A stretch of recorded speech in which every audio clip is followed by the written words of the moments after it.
اگر نسب کی وجہ سے کوئی افضل قرار پائے تو پھر فرشتوں کے افضل ہونے کی کیا وجہ ہے؟ حالانکہ فرشتوں میں توالد و تناسل نہیں۔ اگر نسب کی وجہ سے افضل ہوں تو سیدنا آدم علیہ السلام کے افضل ہونے کی کیا وجہ ہے؟ حالانکہ ان کے ماں باپ نہیں۔ نسب کے سبب اگر افضل قرار دیا جائے گا تو رسول اللہ صلی اللہ علیہ وسلم کی چاروں بیٹیاں اور تینوں بیٹے سب سے افضل ہوں گے۔ حضرت علی کا تو کہیں بھی اس میں شمار نہیں ہوگا، کیونکہ نسب کے اعتبار سے اگر افضلیت کو رکھا جائے تو پھر اس سلسلے میں کیا جواب ہوگا؟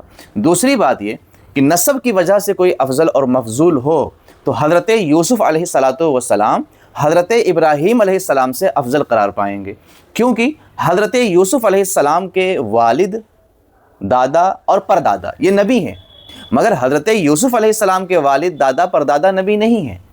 تو اس اعتبار سے تو حضرت یوسف علیہ السلام اپنے پردادا حضرت ابراہیم علیہ السلام سے افضل قرار پائیں گے۔ تو نسب کی وجہ سے کوئی افضل کہا جائے تو رسول اللہ صلی اللہ علیہ وسلم کے افضل ہونے کی کیا وجہ ہوگی؟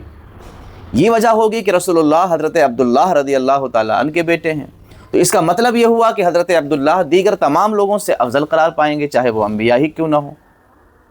یاد رہے اہل سنت کے عقیدے میں جو یہ افضل کا سلسلہ ہے وہ اس طرح کہ خدا کے بعد سب سے افضل حضور اکرم صلی اللہ علیہ وسلم ہیں، اس کے بعد انبیاء ہیں، اس کے بعد ملائکہ مقربین ہیں، اور اس کے بعد حضرات صدیق و فاروق ہیں، اور اس کے بعد حضرات عثمان و علی ہیں۔ یہ سلسلہ ہے۔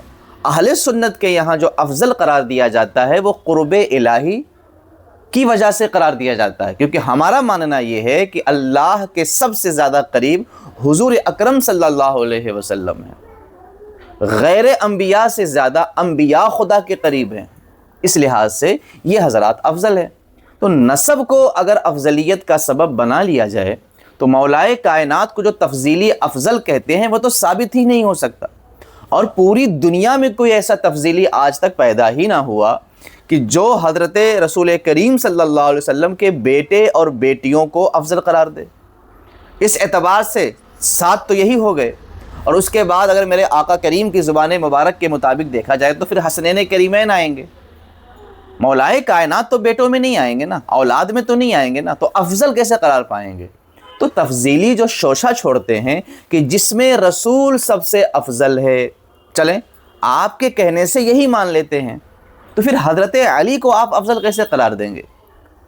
یاد رہے اہل سنت کا عقیدہ مغالطوں پر، مقائد پر نہیں ہے، بلکہ اہل سنت کا عقیدہ دلائل پر ہے، قرآن و سنت کی روشنی پر ہے۔